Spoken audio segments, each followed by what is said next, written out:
top bus, or there's some degree of madness going on around them. So we figured the best thing to do earlier on was to try and grab Seamus Hickey before all the madness kicked off. We managed to do that as he was about to run out the door and hop on the train from Dublin back down to Limerick. So Seamus Hickey on the road a very, very long time with Limerick. 2006, he's seen his fair share of heartache as much as any Limerick player. So we welcomed him, we said, Seamus Hickey, All-Ireland winner, come on in. Hi Joe, how are you doing, my man? You're going to have to get used to that. It's pretty cool. I got used to it very quickly, I'll be honest. After final miss yesterday, it sounded good immediately. I won't take getting used to it. Yeah, I know we're meant to be impartial and everything, but like, I'm thrilled for you. I think everybody here in Off the Ball is thrilled for you. You've kind of been talking to us for kind of a decade maybe at this stage and done some bits of work with us, and we were all hoping that you'd do this one day. I won't lie, I was starting to think the odds were slimming. Yeah, listen, no, I said it. I was talking to one of the guys earlier. Like, so the likes of Barry Murphy. There's a couple of guys who are straight off the 21s who this is their first year on the panel, and they think this is every year. They think this is what happens year after year in Limerick. So, but yeah, no, there was times that I found this difficult to see. Like, so I feel very blessed and privileged to be part of a group that we have. It's special to be part of history is something incredible. So yeah, they're a special bunch of lads, and I'm lucky to be part of it. Yeah, I mean, you go through your 12 years now, I think it is, and you've all, you know an All-Ireland final defeat. I mean, you had a very tough day against Eddie Brennan that day. Not to bring that up, I mean, that's maybe a bit easier to swallow now, and right. Like, managerial strife at times and semi-final defeats, epic ones at that, and managers coming and going and new players coming and going, and probably your friends retiring. Like, there's been a lot packed in here. I presume all of that must swirl around for you. Listen, no, like, in fairness, the lead up to the game was excellent. It's one thing I think that we've really been benefited from this year was the approach of John Kiley and our entire I suppose, infrastructure around the team it's just been fantastic. You wouldn't know that the average age of our team is 22 or 23. You wouldn't know that, that sometimes you wouldn't even know there's a game coming the week that we're training. It's so grounded, it's so even, and it's just balanced. I suppose a lot of the emotion that we associate with Limerick and Limerick hurling and but a lot of the teams that I've been on, we were trying to replace that emotion with regular, dependable practice. So stuff that you can rely on when things go bad. Emotion is treacherous at times. I know my own passions and things like that let me down. So, I think John from the very beginning this year set an excellent tone and carried it through. I think what he said internally to us after the quarter-final and the semi-final was on the money. What he said externally was probably even better. I think he kind of hit the notes that needed to be hit. And running into the final, there wasn't even a whole pile of room to be thinking about all the different things from a personal note or anything like that. I found this year more than anything, you get lost in the group.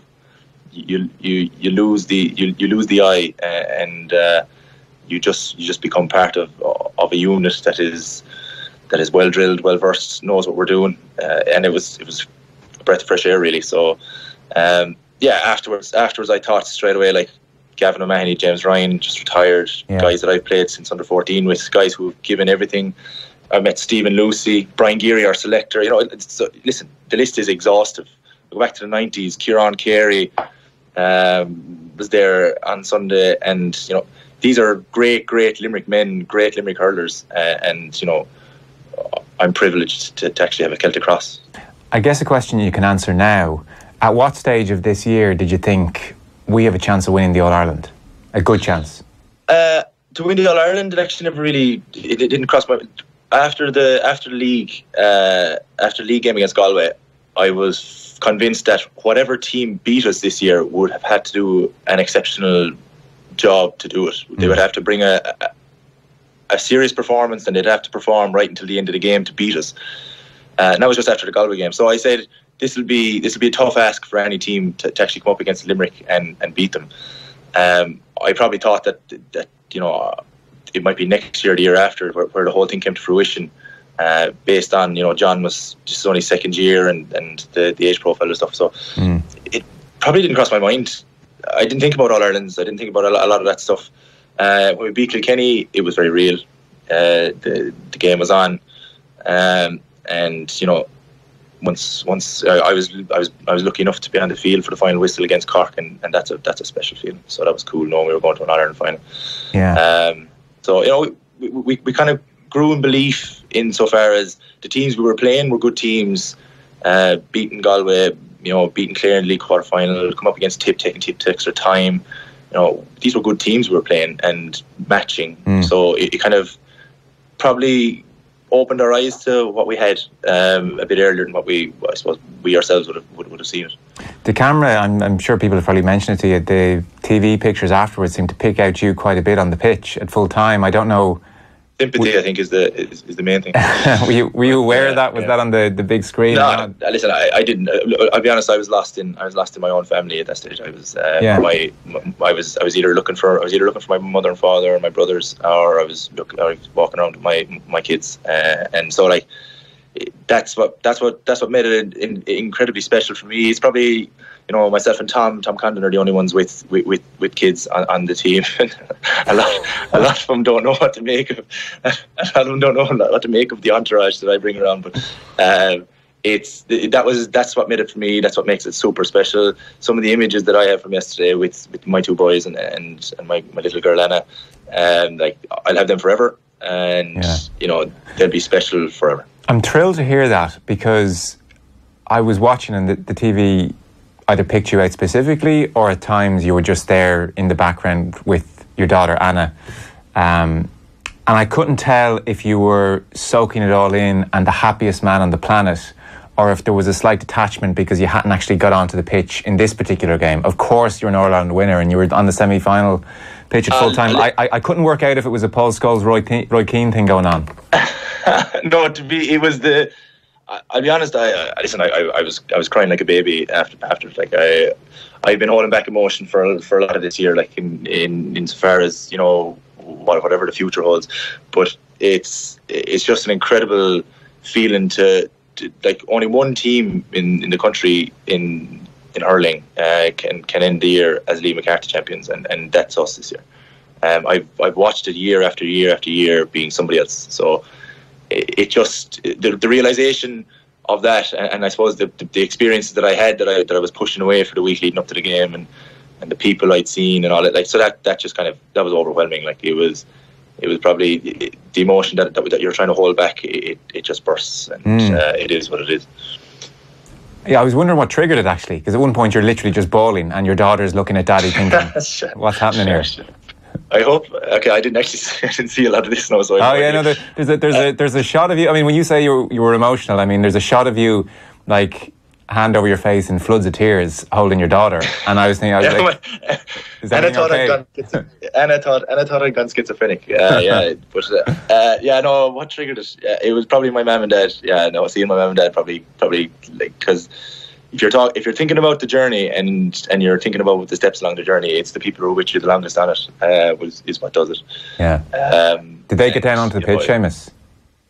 No. I suppose to be fair, the security is fairly tight on the field. The fact that I got the two boys and Anna on, and my wife was probably one of the few significant others to get on. So I suppose that was probably because of the two boys and they needed minding. So. No, they didn't get onto it. Listen, that's the kind of protocols. It's a mix between, especially as players, it's a fabulous thing to have the pitch to ourselves after the game and to be able to savour it with each other. And then you kind of want to have this very select few, but you can't. It's a very grey area. Then once you get into that. And were you able to see them? Did you see where they were sitting? Kind of thing? Yeah. But sure, it was the eye contact with them, and it was the locking eyes, hands on head, disbelief kind of stuff that kicked it off. Yeah. Geez, that'd set you off again, really thinking about it, wouldn't it? Not here, not now. Don't do this to me. Don't do it to me. But, I won't. Yeah. Well, I mean, so they're just thrilled in the crowd, kind of thing. I guess that's one of the images. Yeah, and any sports person will tell you that their success is rarely their own. It's shared with so many people that have facilitated them. And whether it's our clubs, whether it's our underage coaches, or whether it's our fathers and mothers for taking us around the country underage, whether it's my wife for minding 3 children on her own on a Tuesday. You know, it's these people that facilitate you living a dream. And like I feel like a child sometimes living a living a life, a double life as a fellow who's pursuing a boyhood dream and you know, a grown up with responsibilities in a family. So yeah. And did the not getting on in this particular game, taint is even too strong a word. Where did that figure? In the final, not so much, because I got on in the semi, and I felt like I contributed. Like I did a good job, and I played the role I was meant to play. I was ready to come on, but Dan, Diarmuid, and Declan were solid. They were healthy. They were fit. They were good. So it's you know, I didn't have a job to do. And the fact that Richie and Tom got on made it a bit special. So I didn't feel it myself, genuinely, and I mean that as sincere as I can say it. Yeah, it makes it a bit more palatable for you if you can see that there's not a gaping hole here for you to go and fill. Yeah, I've done everything I could, and I did what I was asked to do, and I did it as part of a group that I truly love and been part of. So you know, what's left to do. Yeah, God, amazing stuff. You must be just can't wait for the next few days. Listen, we're going home to Limerick tonight. It's going to be incredible. So I think our train is leaving. So you're getting knocks on the door there, are you? Yeah. I think that's for the train. Yeah. Well, listen, we wouldn't forgive ourselves if you missed out on the homecoming after all this. So we'll let you go. Do you know, one final word then? Like, the fans were incredible, weren't they? I mean, they're kind of a special bunch, and they get very excited about this team. I think it's probably worth even acknowledging them, because they're actually a part of the Limerick story more so than lots of other counties. It is Limerick. It is like it's just the people in Limerick, and like in years gone by, we kind of just wanted to win a game to get the people on our back, on behind us. And when Limerick people rowing behind you, you're on the crest of a wave. This year it was almost trying to separate ourselves from the wave and just kind of be our own team and get there. It's only then when you park the bus and you take a look that you acknowledge the roar in the semi-final against Cork, the roar when we came out in the All-Ireland final, the noise, the volume and the colour that they bring, like it's class, and the fact that it means so much to so many people, that's sinking in today as well. I guess the amount of people that reach out to say that they witnessed it, that they were there, it's special. 98-year-old flying home from Chicago. I mean, that was just I met him. Did you? Yeah. John Hunt, what a man. My God. Unbelievable. What a day for him. It's amazing what sport can do. I don't want you to miss your train, so we'll let you go. We'll catch up with you over the long winter ahead at some stage. Gentlemen, thanks a million. All right, well done again. Lim Knockaboo. Off the ball on News Talk. At My Taxi Business, Europe's largest licensed taxi service, we're making business travel just that little bit easier. Sign up for a free business account and you can use My Taxi in over 70 cities. Enter a competition to win weekend breaks for 2. The destination, you decide. Choose from any My Taxi business country and we'll take care of the rest. To enter, visit My Taxi Ireland Facebook, Twitter or LinkedIn, or find out more at business.mytaxi.ie. Business travel made simple. T's and C's apply. At Lidl, we're always checking